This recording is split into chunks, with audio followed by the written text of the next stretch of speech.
हे करुणा सागर, तुम भक्तों के प्रति स्नेहमय हो। तुम्हारे चरण हमारे सनातन आश्रय है। हे कृष्ण, कृपया मुझ पर करुणा करो। हे विष्णु भगवान, मैं अंजलिबद्ध आपकी आराधना करती हूँ। कृपया मुझे मन, वाक और तन के बोझ से मुक्त करो। हे कृष्ण, तुम तो दीन बंधु हो। क्या तुम में जरा भी करुणा नहीं है? क्या तुम केवल स्वर्ण मंदिर में ही रहते हो? क्या तुम्हारे तेजस्वी नेत्र धुंधले हो गए हैं? उन दिनों भी सुधामणि का मानस किसी मार्मिक दृश्य या गति से प्रेरित होकर किसी भी क्षण आध्यात्मिक ऊंचाइयों पर जा पहुंचता था। एक दिन बालिका कुछ खरीदने के लिए बाजार गई। घर लौटते वक्त उसे किसी सुदूर स्थान से भक्ति गीत की कुछ पंक्तियां हवा में उड़ती सुनाई पड़ी। आगे पीछे सोचे बगैर ही उस गीत से आकर्षित होकर अर्धचेतन सी अवस्था में सुधामणि घर के रास्ते से मुड़ गई और गीत की दिशा में चल पड़ी। वहां पहुंचने पर पता चला कि एक ईसाई परिवार में उसी दिन किसी की मृत्यु हो गई थी। नाते रिश्तेदार शव के पास शोक गीत गा रहे थे। उन गीतों ने तुरंत ही बालिका के हृदय को छू लिया और पूरे विश्व को भुलाकर परमात्मा भाव में डूबी वह निस्तब्ध खड़ी रह गई। उसकी आंखें मूंद गई और आंसू ढलकने लगे। खरीदी हुई चीज़ें हाथ से गिर गई। लोग यह नहीं समझ पाए कि इस अनजान बालिका में अचानक हुए परिवर्तन के लिए क्या करें। उन्हें गलतफहमी हो गई कि उनके रिश्तेदार की मृत्यु ने उस बालिका को विचलित कर दिया है।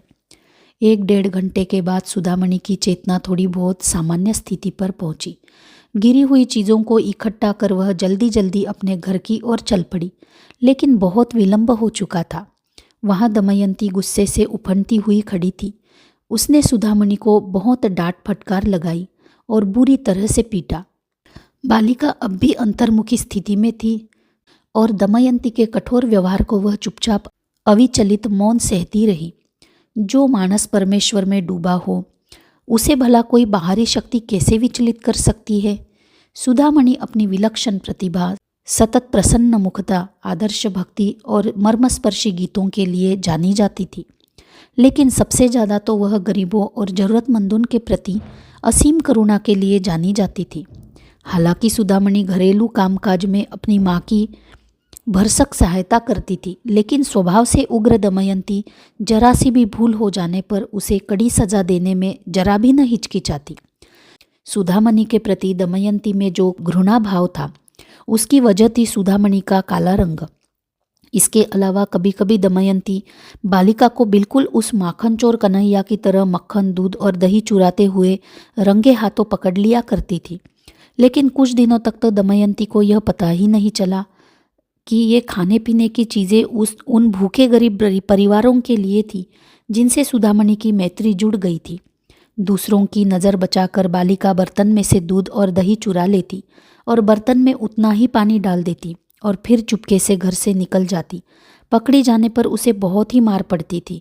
कभी कभी उसकी सहानुभूतिपूर्ण प्रवृत्ति का फायदा उसके भाई बहन उठा लेते। वे खुद ही खाने की चीज़ें चुरा लेते और आरोप सुधामणि पर डालते। हालांकि सुधामणि जानती थी कि असली चोर कौन है, फिर भी वह उनके खिलाफ एक शब्द भी नहीं कहती थी। उसके हिस्से में आती पिटाई और वह चुपचाप उसे सहन कर लेती थी। आज सुधामणि को ऐसे किसी परिवार के बारे में पता चलता था जहां गरीबी के मारे भूखे रहने की नौबत आ गई थी, तो वह अपनी माँ की डिबिया से पैसे चुरा लेती थी ताकि उन लोगों के लिए ज़रूरी सामान खरीदा जा सके। अगर वैसा संभव न हो पाता तो वह अपने पिता से इतनी जिद करती कि परेशान होकर वे उसे कुछ पैसे दे ही डालते। अगर ज़रूरी पैसे पाने के यह दोनों ही उपाय नाकाम हो जाते तो बच्ची अपने परिवार के सामान से भंडार घर से कच्ची रसद ही ले जाती और ज़रूरतमंद को दे आती। बचपन के कुछ खेल खिलवाड़ों और हल्की फुल्की शरारतों को छोड़कर सुधामणि की सभी शरारतें की बुनियाद उसके निस्वार्थ इरादे थे। ऐसी गतिविधियां पीड़ित जनसमुदाय के लिए उसकी अंतर्मुख करुणा का परिणाम थी, लेकिन इन उदार सेवाओं ने उसे दमयंती का प्रिय नहीं बनाया और वह ऐसी हरकतों पर तुरंत ही कड़ी सजा दिया करती थी। लेकिन बच्ची को तो कठोर त्याग और कष्ट से गुजरने के बावजूद दूसरे लोगों को शांति और सहायता प्रदान करने में असीम संतोष और आनंद मिलता था और वह अपने उदार सेवा कार्य से जरा भी विचलित नहीं हुई। उसने कभी किसी को वह नहीं बताया कि गांव के गरीबों को अपनी सेवाएं प्रदान करने के लिए उसे कितना त्याग करना पड़ रहा है। सुगुणानंदन अधिकांश समय मछली पकड़ने के व्यवसाय की वजह से कई कई दिनों तक इडमन्नेल में वो अनुपस्थित रहता था और देर रात गए जब सभी बच्चे सो चुके होते तब वह घर लौटता। लेकिन फिर भी सबसे पहला काम दमयंती जो करती वह होता सुधामणि के विरुद्ध शिकायतों की झड़ी लगाना। ऐसे ही एक अवसर पर नींद का बहाना कर चुपचाप लेटी हुई सुधामणि अचानक चीख पड़ी, मैं तुम्हारी बेटी नहीं हूँ, मैं तुम्हारी बहू हूँ। सुधामणि की बात दमयंती के मन में भीध गई। बालिका का आशय साफ स्पष्ट था। वह दमयंती को याद दिला रही थी कि एक जननी अपनी बेटी की गलतियों को उदारता से क्षमा करती है, जबकि सास ही अपनी बहू की गलतियों को 10 गुना बढ़ा चढ़ाकर ब्यौरेवार वर्णन के साथ उसकी शिकायत किया करती है। कौन कल्पना कर सकता था कि जनता के कष्टों और पीड़ाओं को दूर करने वाली सुशीला नन्ही सुधामणि की अमीट पिपासा एक दिन विश्व को सुदूर अरब सागर के तटों तक उसी प्रकार खींच ले जाएगी जिस प्रकार प्यास से तड़पता व्यक्ति मरुभूमि में हरित भूमि की तलाश में खींचा दौड़ा चला आता है। भला कोई समझ भी कैसे सकता था कि सुधामणि वो अभी 10 साल की भी नहीं हुई थी, इस सुदूर मछुआरे गांव में अपनी एक ऐसी छाप छोड़ रही थी जिसका एक दिन जाकर विश्व भर में प्रभाव महसूस किया जाने वाला था।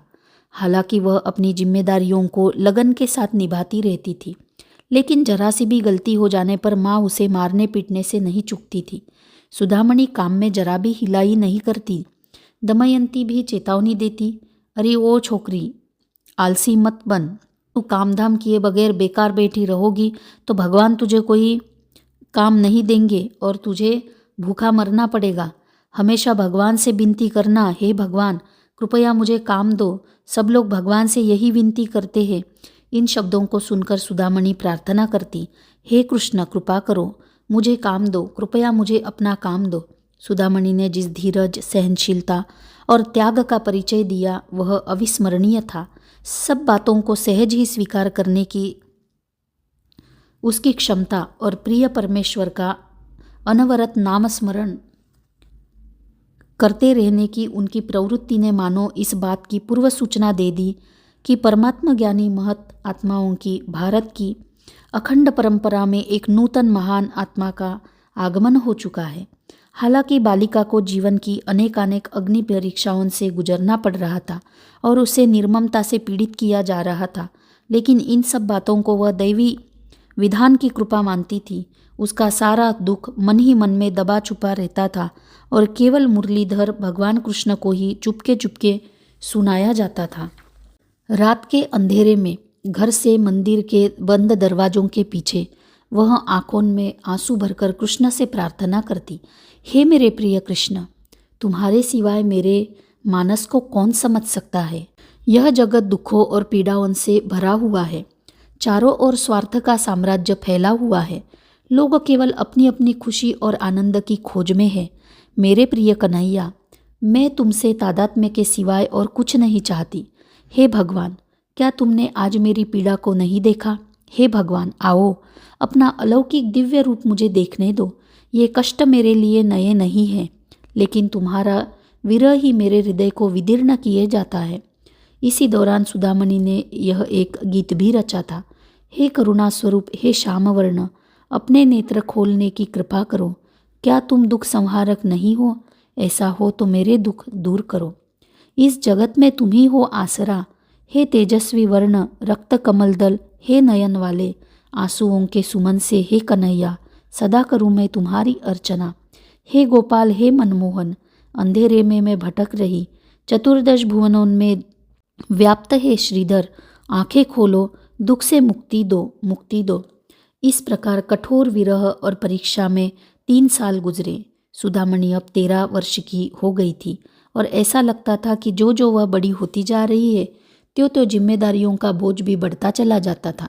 लेकिन जरा भी शिकायतें किए बगैर वह पहले की ही तरह जीवन संघर्ष चलाती रही और साथ ही साथ उसकी आध्यात्मिक साधना भी गहनतर होती गई। उसके अंतर और बाह्य से अनवरत धारा की तरह दिव्य नाम प्रवाहित होता रहता था।